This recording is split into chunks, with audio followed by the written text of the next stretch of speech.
All right, guys, we are live. It's another episode of the Restaurant. Today we got Sarah Flowers with us. Sarah and me are not in Las Vegas like Butch is.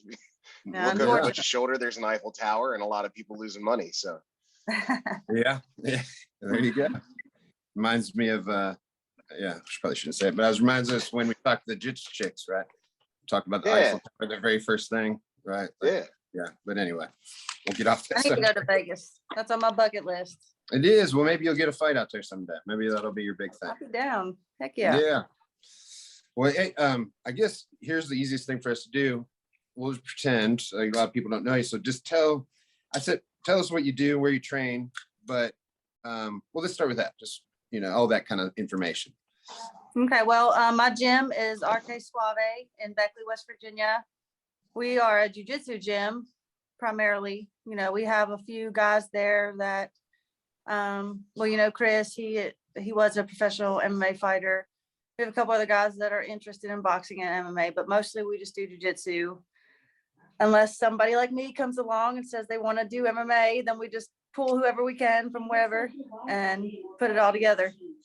But like I said, we're in Beckley, West Virginia. It's kind of a small town, kind of a small gym, but I love it. We're all really close. It's a really close family. It's really cool.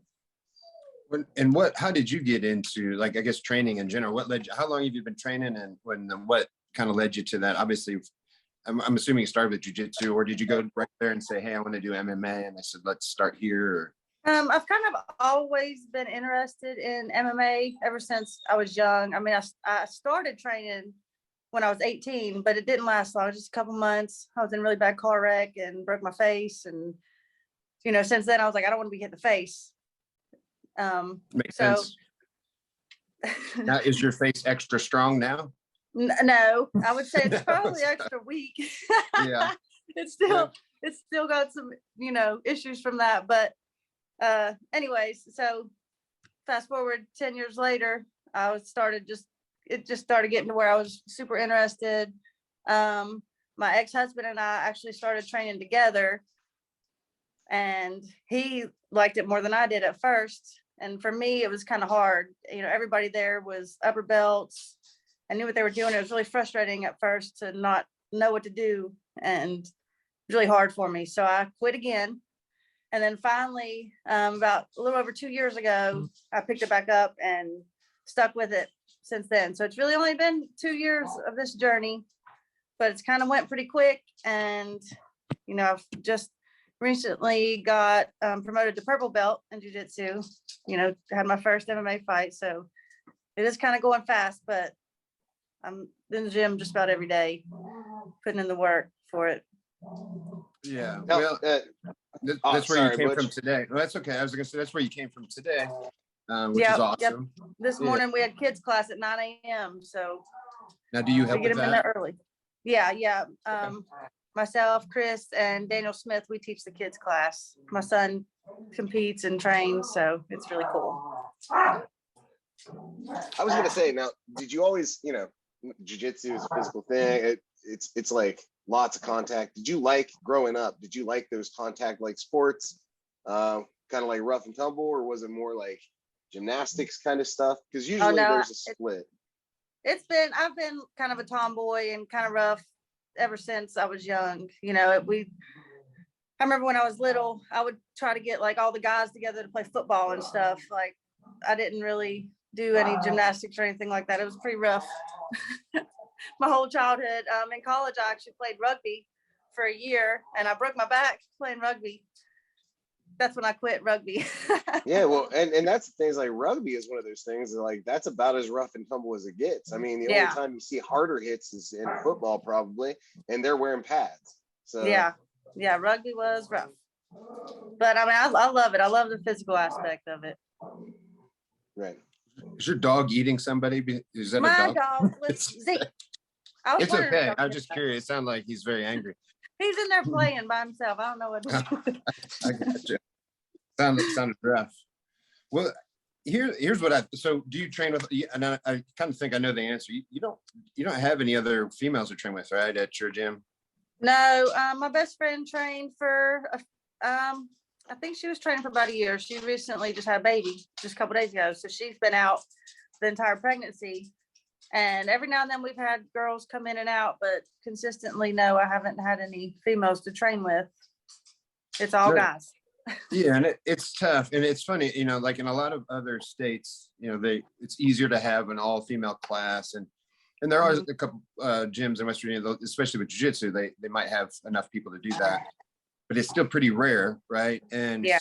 I would argue, especially for what you do, you're not going to find it's going to get even less, right? You're not going to find a bunch of girls that want to really do MMA, like, and it goes for guys and girls. I'm not picking on anybody, but there's a lot of people that say they want to do MMA, but they want to do a watered down version, right? Because they're not actually going to fight. And again, I'm not saying nothing bad for that. I teach a lot of professional guys, and they want to do that. It's pretty clear that's what they're going to do, right? They're going to do kind of watered down version and not a lot of contact and whatever else. But that, when you're fighting, that's not what you need. You need the days of the hard sparring. You need somebody to kind of kick your butt. And the problem, I know when I was training fighters that you probably run into, is it's great that you have guys. So you're going to have the advantage to that is they, for the most part, probably hit harder than the girls that you're going to fight. Maybe they're a little bit stronger, you know, that's a great advantage. But I know, especially because I'm a bigger guy, when I was training fighters and I would train the guys that are 135. And if we didn't have other 135 pounders, that's where they struggle because they didn't get the speed or somebody that size or those certain looks. And, you know what I mean? Like your game would be different if you're grappling with me or sparring with me as opposed to somebody else. And has that hurt you in any of your fights yet? Or, I mean, you kind of it's been okay, or how does that? So far, honestly, I feel like it's worked to my advantage because, and I mean, I do have quite a few guys that are close to my size, but even then the guys that are my size are usually, you know, like Chris, much better than me. So I'm still constantly at a disadvantage, but I feel like it's worked to my advantage because when I do go fight, it's much easier, I guess. Like I'm used to big guys. I'm taking down big guys, or I'm fighting with guys with a much longer length than me. So then when I go compete in jiu-jitsu or when I go fight, it seems like all of that preparation with these, you know, really good guys, these really big guys, makes it just, you know, much easier when it's a female my size.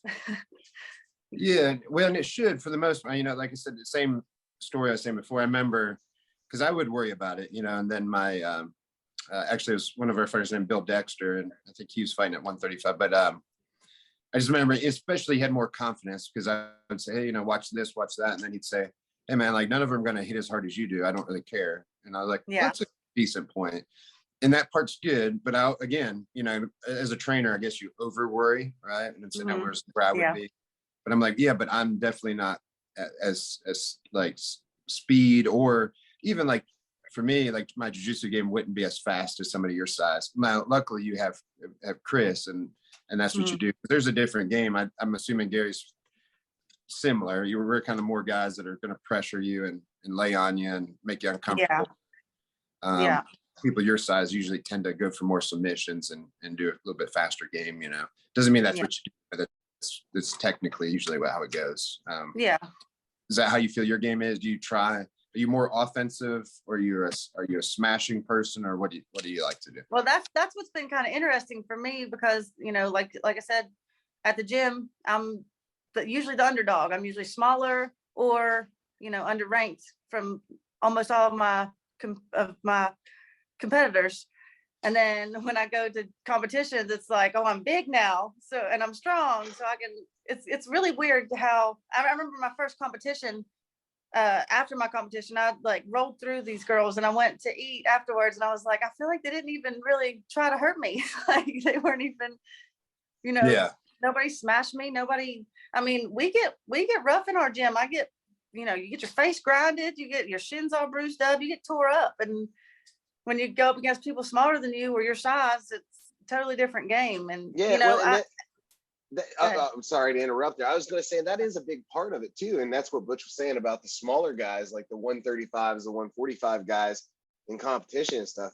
And, you know, when I'm teaching techniques, trying to like replicate something that a small guy does, is really tough, you know, and I try and give, you know, when I'm doing jujitsu, I try and give them like all the possible looks that they might get, as far as like speed or, you know, transitions. I just can't do it like a small guy.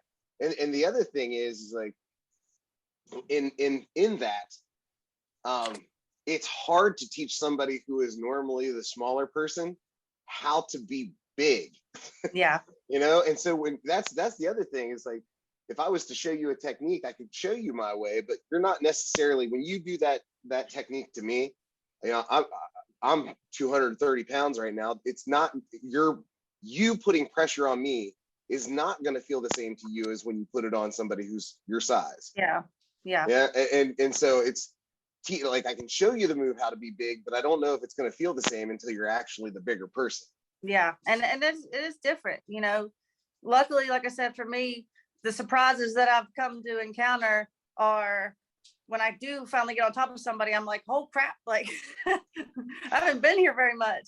You know, like my last fight, it went pretty quick. And that's exactly the game plan that we wanted to do. Like I wanted to run her to the fence. I wanted to take her down. I wanted to ground and pound. But to be honest with you, I've never been on top of somebody and punched them in the face like that. That's the first time that's ever happened. Like that was my goal. But, you know, to actually be there and actually do that, like we've simulated it some in class, but even then we don't really like pound each other in the face like we mean it.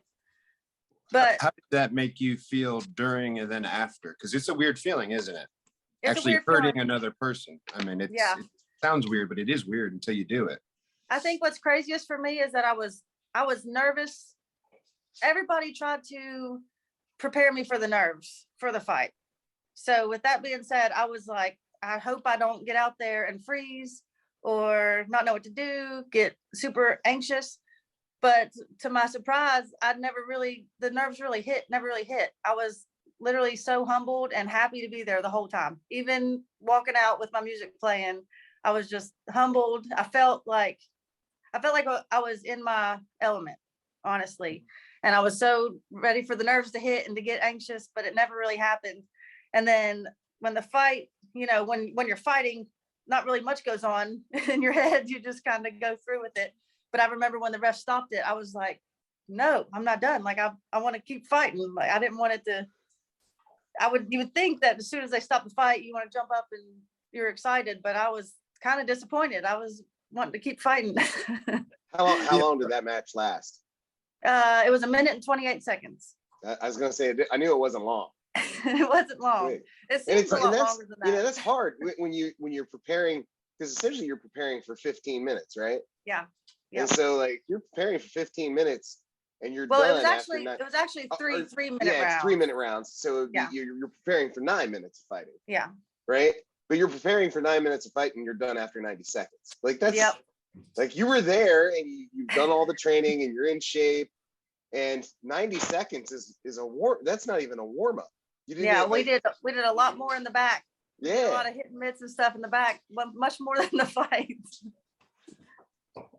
But for going back to, like our day, I mean, that's what, in a recent interview with Mike Tyson, that's what he said. Like he didn't get that out of him, right? Like, I don't know if you watched Mike Tyson when you were younger, but like, I mean, all his fights were messing around, right?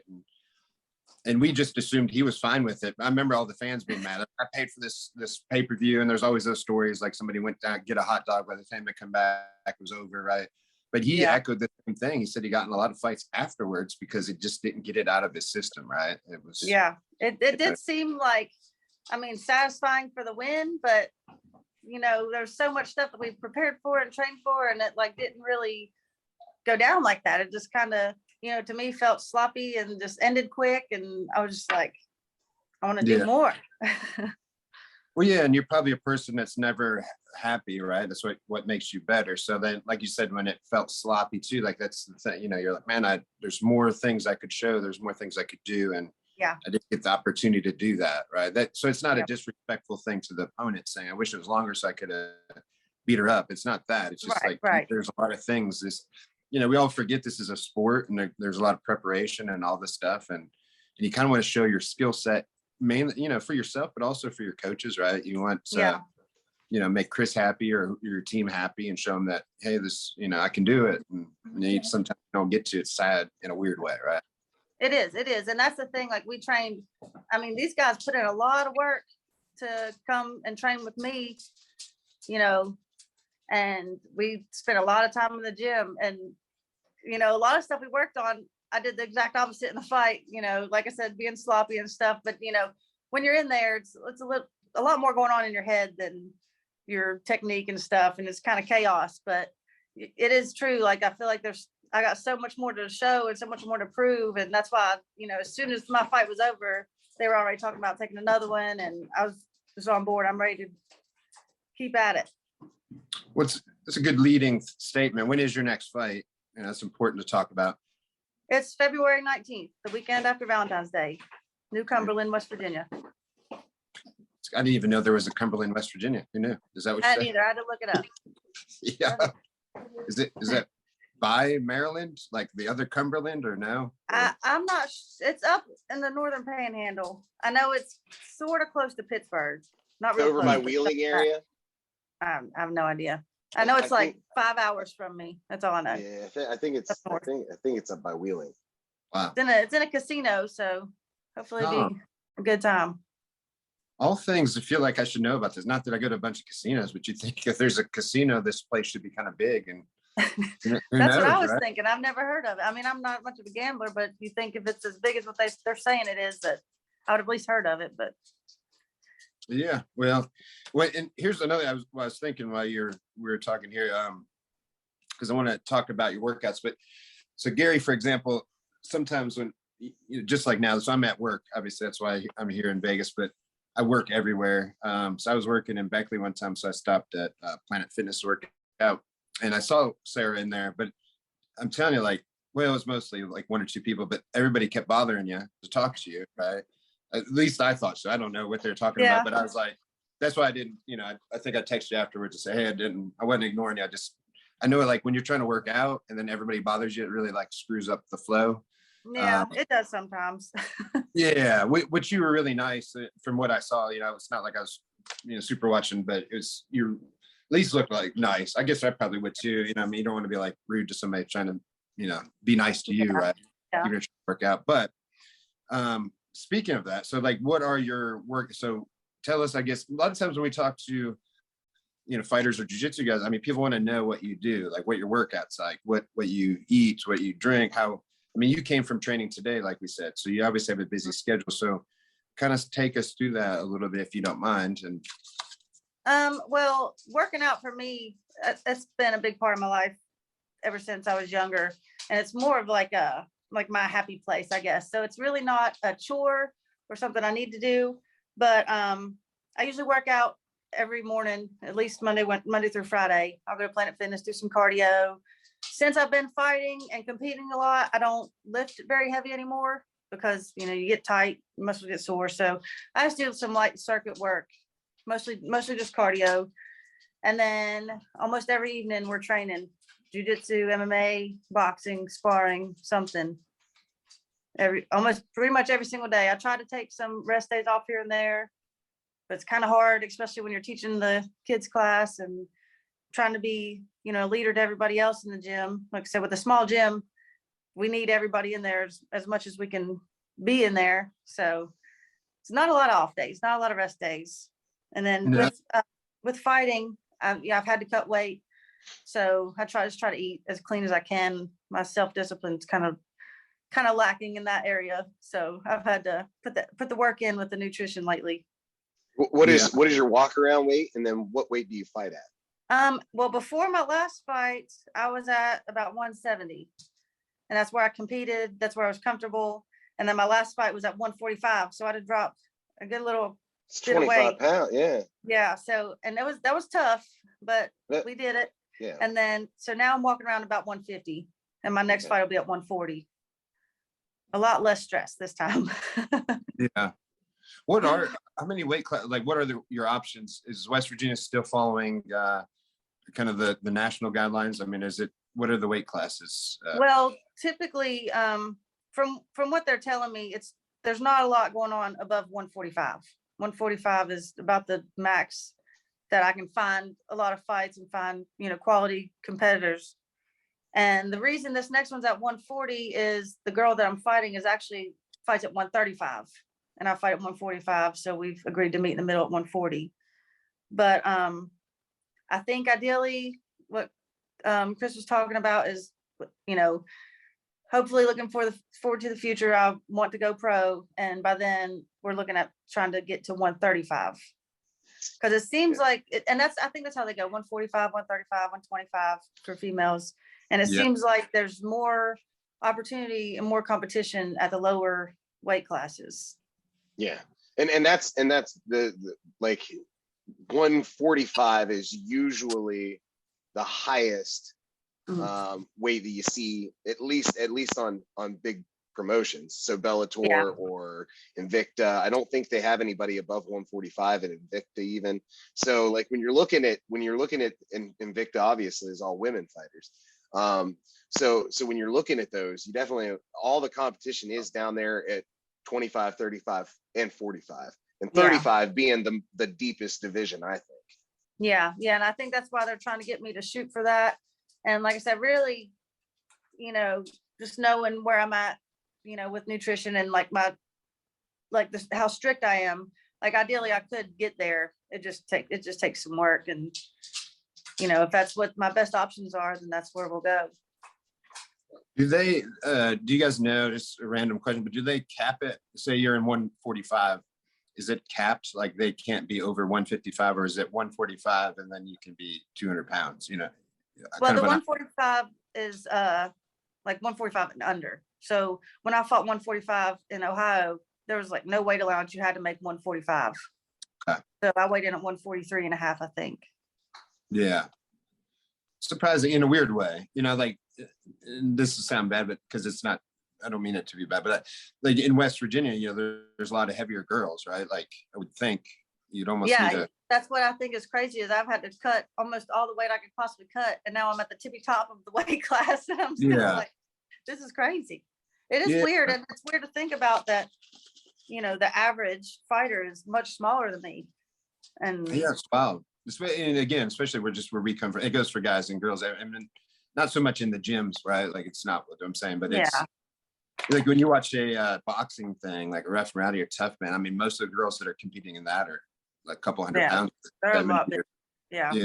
It's a whole different ball game, which is good though, because nothing I say I mean bad, but it's just like you do find more skill probably in the smaller weight class, like where, and it's not fair to compare it to what I just mentioned, right? Like nothing wrong with those things, but a lot of those people don't train that fight in the Rough and Rowdy or Tough Man. I mean, some do, but it's just people throwing haymakers a lot of times. Whereas opposed to, what you're doing in MMA, you're, boxing, kickboxing, jiu-jitsu, wrestling, and probably gonna find a better skill set at somebody, at your size. But the other thing that's cool, and I know, especially from our gym, we have a kids and teens class, of course, and now a lot of our teen girls are wrestling now. So I would assume that, the next generation is going to have more girls that have a even better skill set, right? Because I don't think that was very popular before, unless I just missed out. But I was just shocked at how many girls are wrestling. Blew my mind. I thought it was pretty cool. My son, he wrestled. Now, since he's found jiu-jitsu, I have a hard time getting him to wrestle again because he says he wants to choke people. He don't want to pin them. But when he was wrestling, his last year of wrestling, he got pretty good. And what I thought was cool was they had a whole like women's or girls division. Oh, really? They had certain tournaments that they would just have a girls division. And they even talked about then that they never were able to do that before. And just with the amount of girls that are starting to wrestle now, they're able to have a whole division of just girls, and you don't necessarily have to be up against boys. And especially, when you get into your teenage years, it makes a big difference. It's weird. And I was gonna say I've got a buddy, his daughter, I believe she's a senior this year. She hasn't already graduated. I'm pretty sure she's a senior, but she represented the Ohio girls wrestling team and did like traveled across the nation back and forth and like competed for the Ohio wrestling team. And she was like one of the top 5 ranked girls at her weight in the country. And it's nice to see that there actually there's an opportunity for girls wrestling really to be, showcased. Yeah, that is awesome. My niece actually just started wrestling this year, and she's getting real pumped about it, and it's pretty cool. And especially with our jujitsu class, we have a couple girls here and there, but it's really cool. And I feel like they look up to me a lot. And I tell them, I don't have any girls to train with, or that coach me or anything. I was like, it's just me and the guys. Like, if you want to do it, you just gotta do it. I wanted to rewind back to what we were talking about and coming down in weight, and as far as like, there's always the benefit and the negatives that come with cutting down. And I was a bigger guy when I started jiu-jitsu, but I was out of shape. And when I cut down to 205, started competing at 205, and I felt that was where I competed the best. But I got down as low as like the low 180s, and I did okay, but I felt like there was, and I could have gone to like the 170s. I think I could have made it easy enough. I wasn't like thinned out and emaciated. But at 205, I always felt like that's where I competed the best.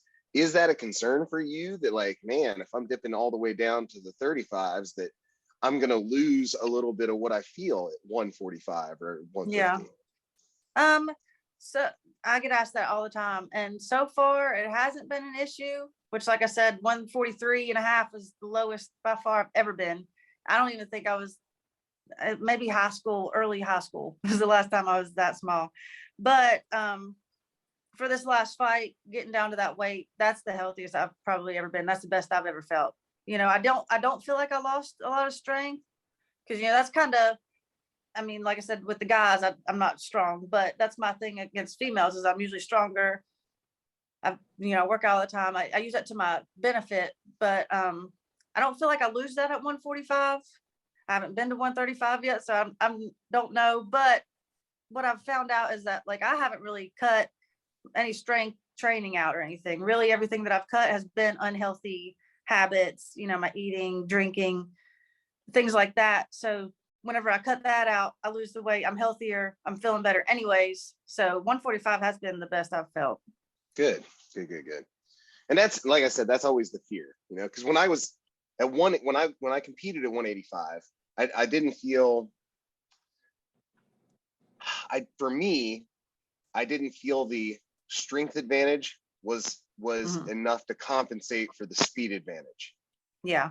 And like, the guys were still way faster than me. I didn't get any faster just because I got lighter. I mean, maybe a little bit, but it didn't feel like, I've never been a fast moving, fast twitch guy.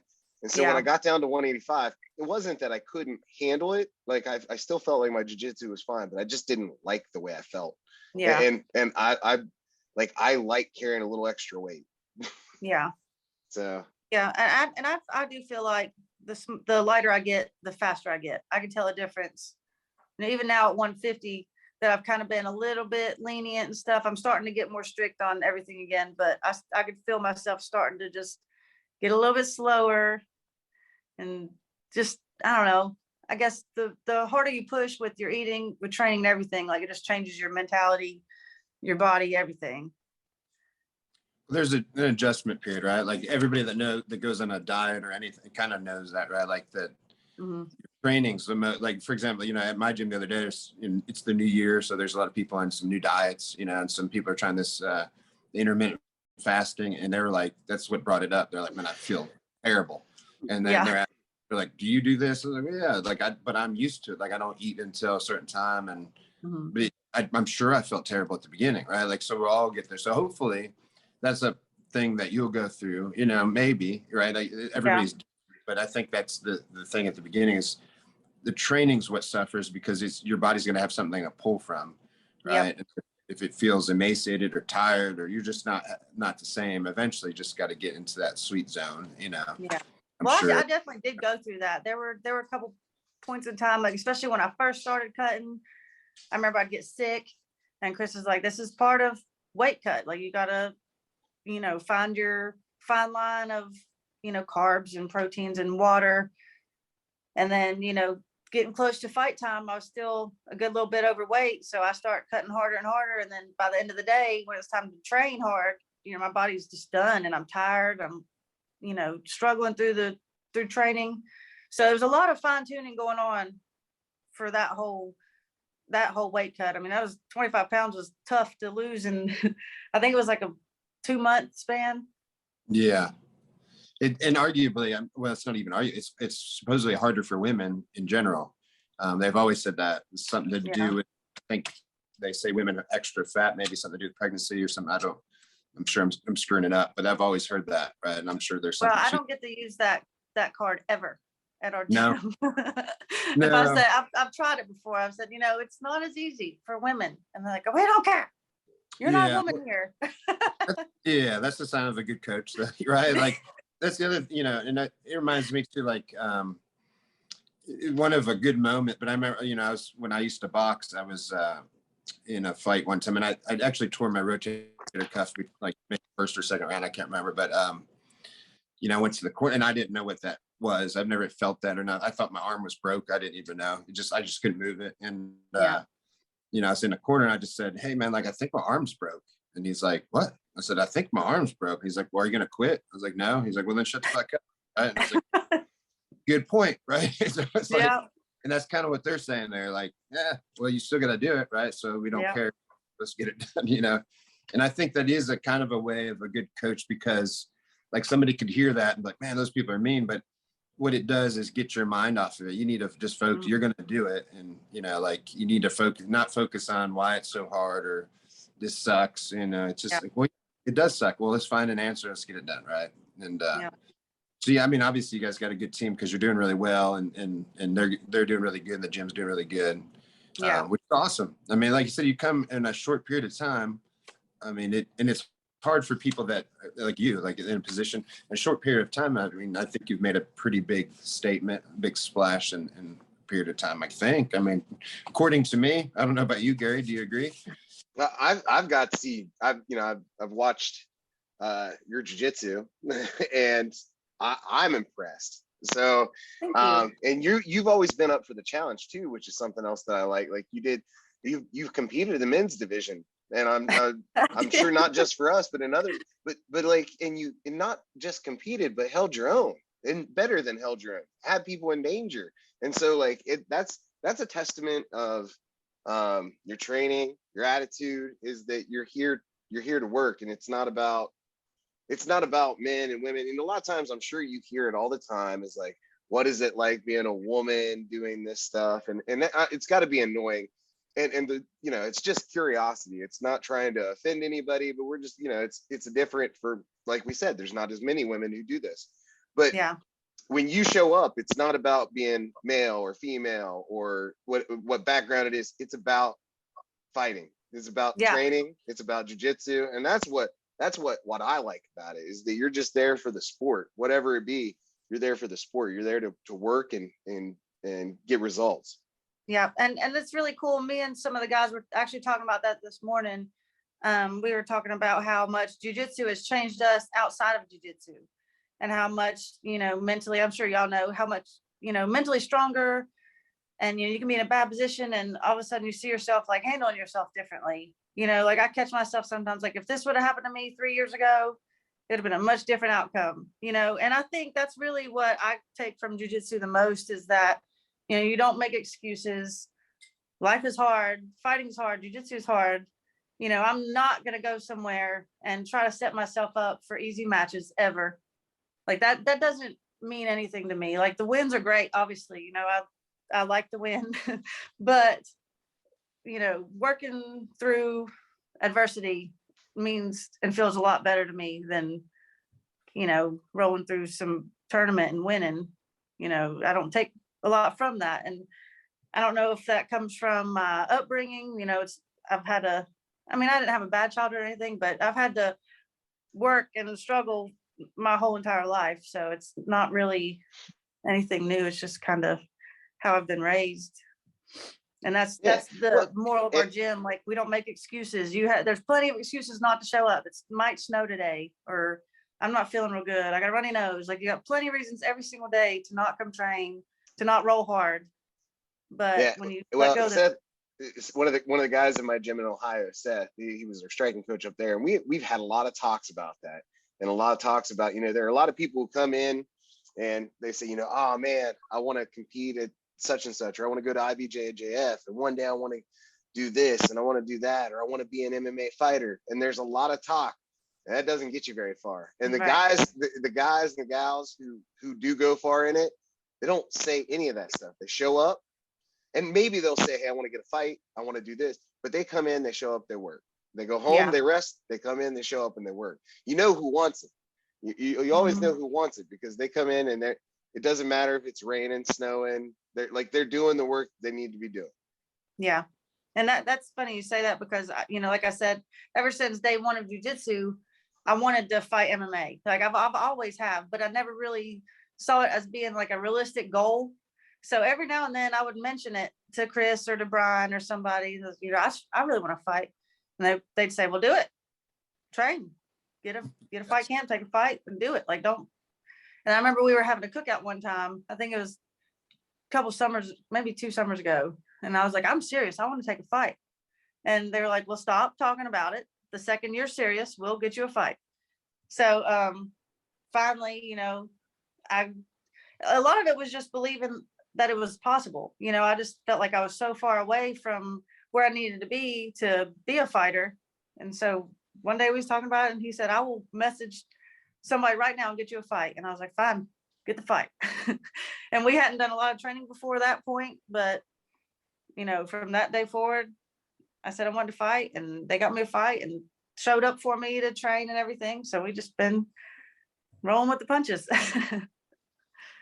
Is there somebody that you look up to that like makes you want to do this stuff, or not really? Especially, I guess, let's say like, how about a female fighter? Let's make it a little bit different. Like, is there anybody that you're like, man, that's what I want to do, or that's what motivates me? Or there's not really anyone specific. I mean, I have my fighters that I like a lot, and Amanda Nunes is one of my favorites. Never really been a Ronda Rousey fan, even though a lot of people compare me to her for whatever reason. But I've watched UFC, and I've always been a big fan of the women fighters. There's really nobody I've really looked up to, just women fighting in general, Yeah. And it's kind of, I don't know, it's kind of surreal, but I don't really look at them as role models. Like, I look at them as like competition. Like that's what I got to do to be where they're at. Like, I got to be able to fight Amanda Nunes one day if that's what I want to do. Like, she's not necessarily like some super human being to me. Like, that's what I want to be. That's where I want to go. Well, So I guess that's if awesome. you got to say somebody, Amanda Nunes would Yeah. be probably my favorite. I like her attitude. Lil Rose, I like her too. I like how she presents herself, and what she believes in and stuff. Like, they're two of my favorites. Two people that couldn't be any farther apart either, right? Like, I'm all across the board. Yeah, no, but that's good because you got all the bases covered. I mean, they are, in my opinion, I don't know them either, personally, but they seem like two completely opposite people, Yeah. And I'm with you though. I like them both for different reasons, right? I'm saying, yeah. Right. Amanda's last fight was crazy, right? I don't know if I still got over that. Like, it's just shocking. Everybody was shocked. It was. Yeah, definitely. But it's also tough to be on top of the world in 2 weight classes, and when you're destroying everybody, I've heard it from the get-go from back when I can remember first hearing stuff like that was Roy Jones Jr. saying, like, when he started to lose finally, and he's like, man, it's tough to get up for these guys. And then at first I thought, well, that's cocky. Then when you get older and you start to learn what that means, it just means that, like, those guys are hungry. Mm-hmm. And he's famous and he's living the life, and it's hard to come in the gym with that same hunger and drive. Not that you don't, but it's a different thing. Like, those people probably put a picture of Amanda Nunes on the wall, and they're after it. It's like a Rocky, and they're not doing the same. They're it's tough. You'd almost have to have, like, maybe GSP did it, maybe some of these other guys where they definitely stayed on the top, but it's like maybe they were chasing legendary status or something, and that's what motivated them. Maybe. Yeah. You definitely have to keep some kind of hunger. I can see how that gets hard, when you're winning and when you're dominant. It's hard to maintain that kind of level of, because, you know, you get to that dominant level from chasing something, you know, Yes. and once you're there, and especially for a long period of time, like she was, you know, I can see how it's hard to maintain that. And somebody's always coming for that, wanting to take it from you. Yeah. And that's what you said, chasing, right? You can only chase what you don't have, right? Right. And when you're at the top, you already have it. There's nothing to chase. You're there. Yeah. And so it's chasing something. Yeah. Which is crazy, the whole thing. So, I mean, speaking of that, then, so what are your goals coming up then? Obviously you got this fight coming up that you want to win, clearly. So are you going to start doing less jiu-jitsu tournaments? Are you going to do more MMA? You're going to enter other tournaments? I mean, what do you think what do you see on the horizon for you and your career, and for, you know, what your coaches are looking at and everything like that? So for right now, our focus mostly is on MMA. You know, it's hard, especially with something coming up. It's hard to throw other things in the mix with, you know, jiu-jitsu and stuff. And with these fights that I've been taking, they even have it like in your contract that you can't really do any other combative sports within a certain amount of time before your fight and whatnot. But even without that being there, it's hard to focus on several things at once. So right now we've kind of slowed down with the jiu-jitsu competitions. You know, I was going to every competition within driving distance there for a little while. And so the focus now is on MMA. We got this fight coming up in February. Ideally, you know, I think we're going to shoot for every 2 or 3 months, you know, trying to take some fights and just kind of see where that goes. You know, they were talking, hopefully, like, you know, big dreams of maybe going pro within the next couple years. So, I mean, that's where my focus is right now. Obviously, jiu-jitsu is still like my favorite. That's where my heart is. That's where I'm still training jiu-jitsu 6 times a week. So definitely if there's break times between fights, I'll be competing if there's stuff going on. But the fights are where I'm focused right now.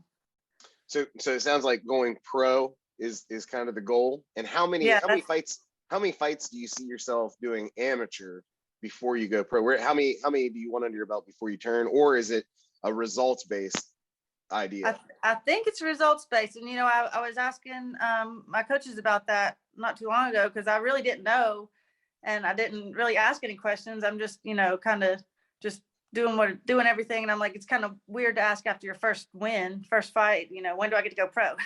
But I did finally, you know, break down and say, you know, because whenever I fought my last fight, there was a girl there that was on her like 13th amateur fight. Yeah. And I was like, I don't really want to fight 13 times. Like I want to make something happen. And they basically told me, you know, it kind of depends on how well you do, you know, where all the fights are going. And they said, you know, it's kind of up to managers, promoters, and your team and stuff, kind of when all that happens. So I'm not really sure about all that. Like I said, they've mentioned, you know, within the next year or two, hopefully going pro. So I'm not sure exactly how many fights I'm gonna have to go through before that happens. Just kind of.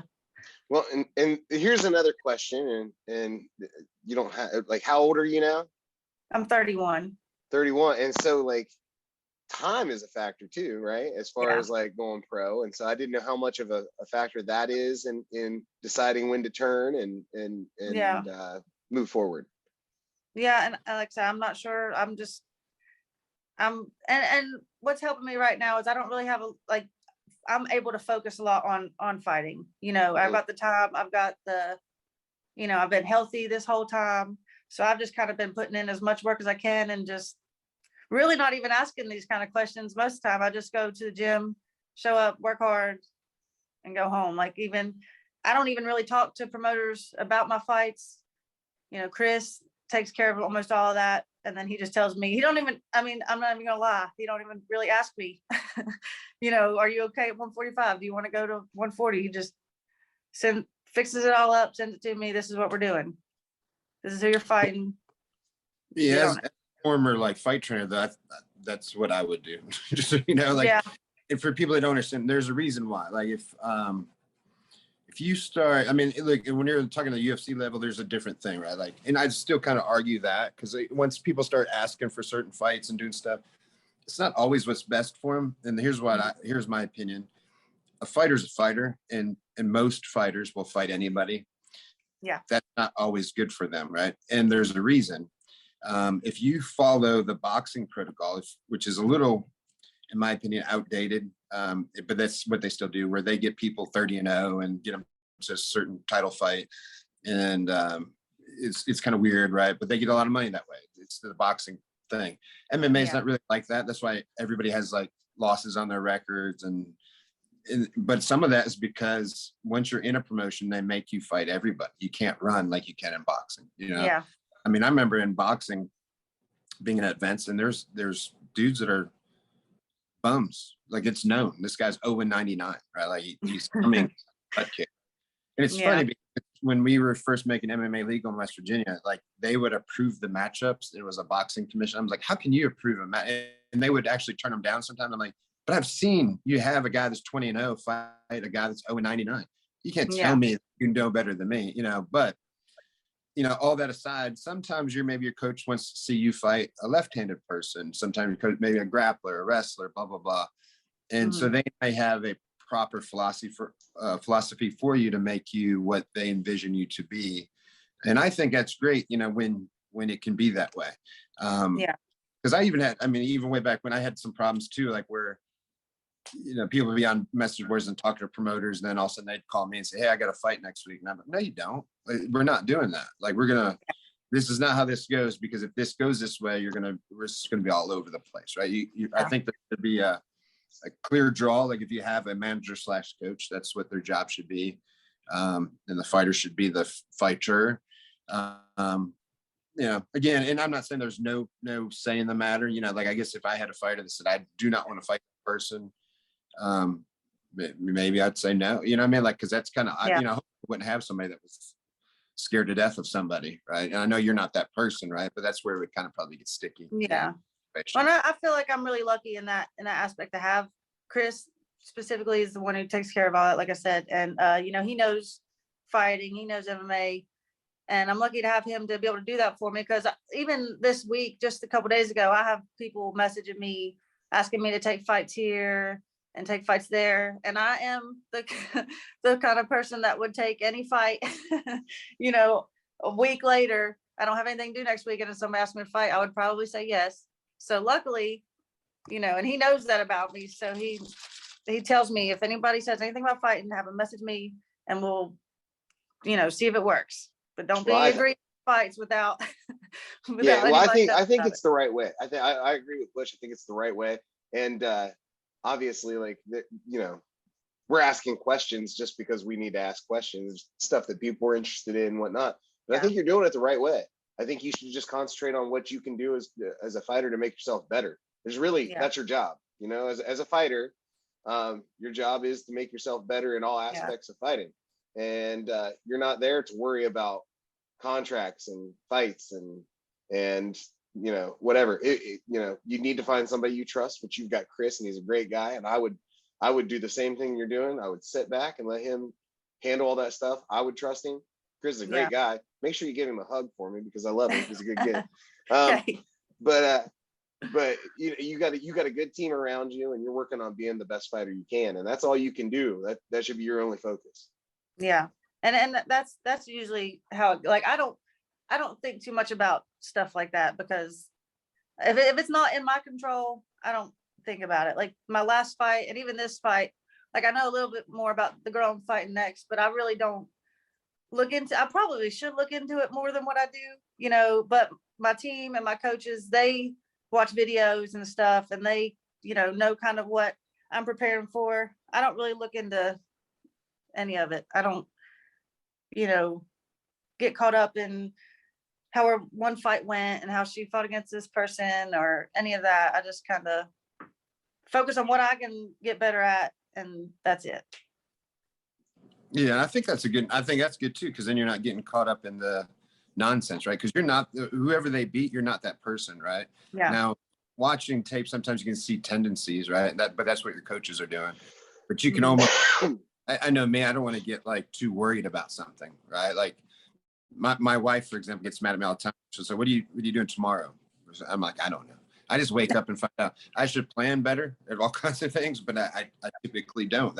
And the reason is similar to what you're probably saying, is that I just don't like to worry about stuff. I like to take care of what I got to do and get that done, and move on with what I can control, right? Yeah. So I think that's good. I mean, everything. I mean, Gary, you probably agree. I mean, everything I hear, I don't see no reason why you won't be like West Virginia's first killer women's fighter. That'd be awesome. It would be. I don't really think, I could be wrong, but I don't think we've had one, right? Am I wrong? I mean, not in MMA, I don't think. Yeah. And again, if I am missing somebody, I'm sorry. I know there's great jiu-jitsu girls for sure. But I'm not thinking of anybody, and don't beat me up if I'm wrong, but you're on definitely a path that everybody notices. And that's kind of what I was thinking about, when I was talking about working out, like that's part of the key. There's a lot, like for what you're wanting to do. And it sounds like you have lofty goals. Like you have, the people that you like are also people that you say could be a competitor, right? That means you have some lofty goals. But there's a lot that goes into this stuff that people don't understand, and I remember, again, coach, not to keep talking about that, but I remember having some fighters that were great fighters, but they're very boring, or, they just weren't like they weren't putting butts in the seats, right? And I remember having to try to tell people, look, if as a promoter, I can pick 10 155 pounders, why am I going to pick you? And if you can't answer that question, besides just saying I'm going to win, that's not what a promoter is looking for, right? Especially coming from West Virginia, unfortunately, you're usually fighting outside the state, a lot of times. And so you're going to be fighting the hometown girl or hometown guy. That's the guy that sells tickets. So usually, sometimes they put you on there because they think you're a bum. So, or you got to sell some tickets or be, shock the world, right? Mm-hmm. And from what I see, you've got the skill set for sure. And I know you're very popular because, like I said, I watched you work out. Nobody would stop talking to you. But not just that, I noticed from guy and girl, like when you write a post on Facebook or Instagram, everybody, they seem to love you. Like even girls that compete in jiu-jitsu, they're like, I love you. Like that's not normal for everybody. That's a great thing to have, right? They really is. Like you're in the midst of it, so you probably don't know, but it seems to me that you may have all the intangible things that go along with also being a good fighter, which is very good. That's exciting. That's why another reason why we wanted to have you on here is because maybe we'll have you first before you become a superstar. Well, that would be the goal, huh? Yes. And honestly, that's been like kind of still shocking to me. Like, I've always had lots of friends and get along with everybody. I don't really have a lot of enemies. But since I started fighting, jiu-jitsu was kind of like, I kind of had some people following me and stuff. But ever since I started fighting, I was just like, wow, like, why is everybody sharing my post? And like, everybody thinks I'm going to win. And it's like been really surprising for me. And that's why, like, after my fight, I was so nervous when they told me they didn't tell me, but I was watching the fight before mine and the guy wins and they give him the microphone. And I was like, oh my God, like I wasn't even thinking about if I had to talk after the fight and I don't know what I'm gonna say, and of course I already went through my head, I'm gonna thank my team, thank my coaches. And I didn't. The first thing I said was like, this support's been crazy. But because that's all I could think about was that's what was, I guess, the most surprising to me. And I mean, it shouldn't be, because like I said, I've always had a lot of friends and stuff, but just the amount of like confidence that people have in me, and it's kind of surreal, and that's humbling in itself. And that was really motivating for me in my last fight, because I knew there were gonna be so many people watching and so many people, believing in me. So I was like, I have to go and show what I've been working on. And for my team and stuff too, like you said, for my team and my coaches, they spend so much time specifically working with me when it's time for fights and, taking time out of their day just to come and help me. So, it's a lot more than just me winning and feeling good about myself. Like it's a lot more pressure than that, and a lot more people, you're trying to make proud of you and make happy when it comes to that. Well, I mean, you have the right attitude 100%. Like I mean, this goes without saying, and I can tell you'll do it, but if you keep that attitude, you'll do well. You know, I mean, like in my experience with fighters, that's when they didn't do well, is when they started to buy into all that hype. And that's when things always went downhill. They started training less. And then sometimes, unfortunately, like a lot of times they would win when they didn't train very much. But I was secretly hoping they would lose, even though I was their trainer, because like they need to get their ass back in gear. And then if they won, it would kind of just snowball where they train less the next time. And then all of a sudden they'd lose, and they just couldn't get it back on track because they believed all the hype. And now it's almost like the blue belt curse in jiu-jitsu. It's like you didn't want to lose to somebody less than you. So now they quit because they're like, they don't want to lose, you know, they're not willing to fight back and get back where they were. They're like, I'm just done. They've got excuses now. I've seen it a million times. And I don't think you'll be that person, just because here's, this is great. This is what you want to do. I think anytime you've mentioned your team and your coaches more than you've talked about you, which is very important. And I think everybody should learn something from that. Because like you said, it is a team. And if, you forgot on the day that you fought, you've done really good today. And it's really shown. And I think they should be really proud that how you conduct yourself and all the nice things that you say about them, which is it makes me happy. I don't know about you, Gary, but it's refreshing. It makes my heart happy, whatever that means, right? Yeah. Well, go ahead. I know for a fact that I couldn't do any of this, even jujitsu, any of it, without every single one of them, and Chris and Daniel have been over the top. Like, I can't just go and fight by myself with, I can't prepare myself for any of this stuff without them. And it's frustrating. And what a lot of people don't understand, like, I love fighting, I love going to training, but there's days where it just sucks, and especially with MMA, getting hit, getting kicked, getting choked, over and over and over. Like, it's not fun sometimes, and those times, like and they can tell, everybody on my team, they all know when I'm starting to get frustrated and get tired, and I'll start like and they won't let me. Like, as soon as I start slowing down, as soon as I stop, full speed ahead, they'll start making it worse for me. So that's why, like, my team is the reason that I've gotten anything or done anything successful, because they have pushed me and made me work for every little ounce of it. Well, we're proud of you. I mean, honestly, that's it. Sorry for the break there. I was waiting for Gary to jump in, but I wanted to honestly, that's awesome. And congrats to your team, and congrats to everybody else. I mean, I really don't, I think it's a good note to end on, is just how positive things are and how things are going. And just know too, I mean, I'm definitely a fan in a non-weird way, because I want you to do well. I want everybody that I talk to do well, everybody in West Virginia, of course. And, you did great at our tournament at the WVGO. And, that was the first time that I got to be around you and see you. And that was when I was like, well, man, like, I think she's going to do really well. And that's another reason I love to have those tournaments, to get to watch people compete that maybe I just see on the internet or hear about in other gyms, and just see all the things they do. And it's awesome, man. I love seeing just where jiu-jitsu came from where it used to be, from here, and now where MMA is going. And I mean, there was a time where MMA wasn't legal here now, and now we have somebody like you that's kicking some butt and being out there. And then I mean, it's a bright future. It's pretty awesome. It's exciting for sure. Well, So Gary, I'll tell you, I'm a fan in the weirdest way. How about that? If he's going to be a fan in the not weird way, I'll be a fan in the weirdest way. Gotta cover all the bases again. That's right. Well, hey, listen, with fame comes requests for feet pics, so be careful. Yeah. Well, it's all comes at a cost. Yeah. Nobody's ever offered me $50 for feet pics, so Well, if I say that I would send them, but nobody's ever offered that. No, well, know the worth of your feet. All right. Well, Sarah, thanks for joining us. Can't wait to see you compete again. Can't wait to see you fight, and I know there's going to be big things for you. Thank you. So we're excited for you. Awesome. Everybody, thanks for watching. Butch, I love you, sir. Love you, buddy. Hey, one last thing wanted to say. Oh, yeah, Jake Shields coming up January 16th. Is.